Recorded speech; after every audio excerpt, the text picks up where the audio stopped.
मोहतरम नाजरीन, अस्सलामु अलैकुम रहमतुल्लाहि व बरकातहू। बिस्मिल्लाहिर्रहमानिर्रहीम। 100 ऊँटों की कुर्बानी। अब्दुल मुत्तलिब को यह हुक्म उस वक्त दिया गया जब वो अपनी मिन्नत भूल चुके थे। पहले ख्वाब में उनसे कहा गया, मिन्नत पूरी करो। उन्होंने एक मेंढा ज़बह करके गरीबों को खिला दिया। फिर ख्वाब आया, उससे बड़ी पेश करो। इस मर्तबा उन्होंने एक बैल ज़बह कर दिया। ख्वाब में फिर यही कहा गया, उससे भी बड़ी पेश करो। अब उन्होंने ऊँट ज़बह किए। फिर ख्वाब आया, उससे भी बड़ी चीज़ पेश करो। उन्होंने पूछा, उससे भी बड़ी चीज़ क्या है? तब कहा गया, अपने बेटों में से किसी एक को ज़बह करो, जैसा कि तुमने मन्नत मानी थी। अब उन्हें अपनी मन्नत याद आई। अपने बेटों को जमा किया, उनसे मिन्नत का जिक्र किया। सबके सर झुक गए। कौन खुद को ज़बह करवाता? आखिर अब्दुल्ला बोले, अब्बा जान, आप मुझे ज़बह कर दें। ये सबसे छोटे थे, सबसे खूबसूरत थे। सबसे ज़्यादा मोहब्बत भी अब्दुल मुत्तलिब को उन्हीं से थी। लिहाजा उन्होंने कुर्रा अंदाजी करने का इरादा किया। तमाम बेटों के नाम लिखकर कुर्रा डाला गया। अब्दुल्ला का नाम निकला। अब उन्होंने छुरी ली, अब्दुल्ला को बाजू से पकड़ा और उन्हें ज़बह करने के लिए नीचे लेटा दिया। यूं ही बाप ने बेटे को लेटाया। अब्बास से जब्त ना हो सका, फ़ौरन आगे बढ़े और भाई को खींच लिया। उस वक्त ये छोटे से थे। उधर बाप ने अब्दुल्ला को खींचा। उस खींचातानी में अब्दुल्ला के चेहरे पर खराशें भी आईं। उन खरोशों के निशानात मरते दम तक बाकी रहे। उसी दौरान बनो मखजूम के लोग आ गए। उन्होंने कहा, आप इस तरह बेटे को ज़बह ना करें, उसकी माँ की ज़िंदगी ख़राब हो जाएगी। अपने रब को राज़ी करने के लिए बेटे का फ़दिया दे दें। अब सवाल ये था कि फ़दिया क्या दिया जाए।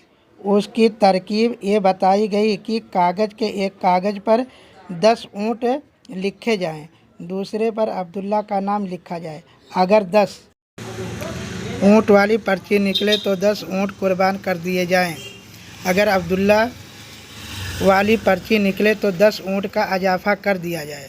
फिर 20 ऊँट वाली पर्ची और अब्दुल्ला वाली पर्ची डाली जाए। अब अगर 20 ऊँट वाली पर्ची निकले तो 20 ऊँट कुर्बान कर दिए जाएंगे, वरना 10 ऊँट और बढ़ा दिए जाएंगे। इस तरह 10-10 करके ऊँट बढ़ाते जाएंगे। अब्दुल मुत्तलिब ने ऐसा ही किया है। 10-10 ऊँट बढ़ाते चले गए। हर बार अब्दुल्ला का नाम निकलता चला गया। यहाँ तक ऊँटों की तादाद 100 तक पहुँच गई। तब कहीं जाकर ऊँटों वाली पर्ची निकली। इस तरह उनकी जान के बदले 100 ऊँट कुर्बान किए गए। अब्दुल मुत्तलिब को अब पूरा इत्मीनान हो गया कि अल्लाह ताला ने अब्दुल्ला के बदला 100 ऊँटों की कुर्बानी मंजूर कर ली है। उन्होंने काबे के पास 100 ऊँट कुर्बान किए और किसी को खाने से न रोका। सब इंसानों, जानवरों और परिंदों ने उनको खाया। इमाम जुबैरी कहते हैं कि अब्दुल मुत्तलिब पहले आदमी हैं जिन्होंने आदमी की जान की कीमत 100 ऊँट देने का तरीका शुरू किया। उससे पहले 10 ऊँट दिए जाते थे। उसके बाद ये तरीका सारे अरब में जारी हो गया। गोया कानून बन गया कि आदमी का फ़दिया 100 ऊँट है। नबी करीम सल्लल्लाहु अलैहि वसल्लम के सामने जब ये जिक्र आया तो आपने उस फ़दिया की तस्दीक फरमाई, यानी फरमाया कि ये दुरुस्त है। और उसी बुनियाद पर नबी करीम सल्लल्लाहु अलैहि वसल्लम फरमाते हैं, मैं 2 ज़बीहों यानी हजरत इस्माईल और हजरत अब्दुल्ला की औलाद हूँ। हजरत अब्दुल्ला कुरैश में सबसे ज़्यादा हसीन थे। उनका चेहरा रोशन सितारा की मानिंद था। कुरैश की बहुत सी लड़कियाँ उनसे शादी करना चाहती थीं, मगर हजरत अब्दुल्ला की हजरत आमिना से शादी हुई। हजरत आमिना वहाब बिन अब्द मुनाफ बिन जोहरा की बेटी थी। शादी के वक्त हजरत अब्दुल्ला की उम्र 18 साल थी। ये शादी के लिए अपने वालिद के साथ जा रहे थे। रास्ता में एक औरत काबा के पास बैठी नजर आई। ये औरत वरका बिन नौफल की बहन थी। वरका बिन नौफल कुरैश के एक बड़े आलिम थे। वरका बिन नौफल से उनकी बहन ने सुन रखा था कि वक्त के आखिरी नबी का ज़हूर होने वाला है और उनकी निशानियों में से एक निशानी ये होगी कि उनके वालिद के चेहरे में नबूवत का नूर चमकता होगा। यूं ही उसने अब्दुल्ला को देखा, फ़ौरन उसके जहन में ये बात आई। उसने सोचा हो ना हो ये वो शख्स है जो पैदा होने वाले नबी के बाप होंगे। चुनांचे उसने कहा, अगर तुम मुझसे शादी कर लो तो मैं बदला में तुम्हें इतने ही ऊँट दूंगी जितने तुम्हारी जान के बदले में ज़बह किए गए थे। उस पर उन्होंने जवाब दिया, मैं अपने बाप के साथ हूँ, उनकी मर्ज़ी के ख़िलाफ़ कुछ नहीं कर सकता, ना उनसे अलग हो सकता हूँ, और मेरे वालिद बाइज्जत आदमी हैं, अपनी कौम के सरदार हैं। बहरहाल उनका शादी हजरत आमिना से हो गई। अब कुरैश की औरतों में नस्ब और मुकाम के एतबार से अफजल थीं। हजरत आमिना हजरत अब्दुल्ला के घर आ गईं। आप फरमाती हैं, जब मैं माँ बनने वाली हुई तो मेरे पास एक शख्स आया, यानी एक फ़रिश्ता इंसानी शक्ल में आया। उस वक्त मैं जागते और सोने की दरमियानी हालत में थी। आम तौर पर उस हालत को गुनूदगी कहा जाता है। उसने मुझसे कहा तुम्हें मालूम है तुम उस उम्मत की सरदार और नबी की माँ बनने वाली हो। उसके बाद वो फिर उस वक्त आया जब नबी सल्लल्लाहु अलैहि वसल्लम पैदा होने वाले थे। उस मर्तबा उसने कहा, जब तुम्हारे यहाँ पैदाइश हो तो कहना, मैं उस बच्चे के लिए अल्लाह की पनाह चाहती हूँ हर हसद करने वाले के शर और बुराई से। फिर तुम इस बच्चे का नाम मोहम्मद रखना, क्योंकि उनका नाम तौरात में अहमद है और ज़मीन और आसमान वाले उनकी तारीफ़ करते हैं, जबकि कुरान में उनका नाम मोहम्मद है और कुरान उनकी किताब है।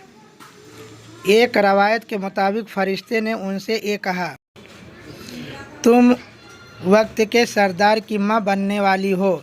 उस बच्चे की निशानी ये होगी कि उसके साथ एक नूर जाहिर होगा, जिससे मुल्क शाम और बसरा के मोहल्लात भर जाएंगे। जब वो बच्चा पैदा हो जाएगा तो उसका नाम मोहम्मद रखना, क्योंकि तौरात में उनका नाम अहमद है कि आसमान और ज़मीन वाले उनकी तारीफ़ करते हैं, और इंजील में उनका नाम अहमद है कि आसमान और ज़मीन वाले उनकी तारीफ़ करते हैं, और कुरान में उनका नाम मोहम्मद है।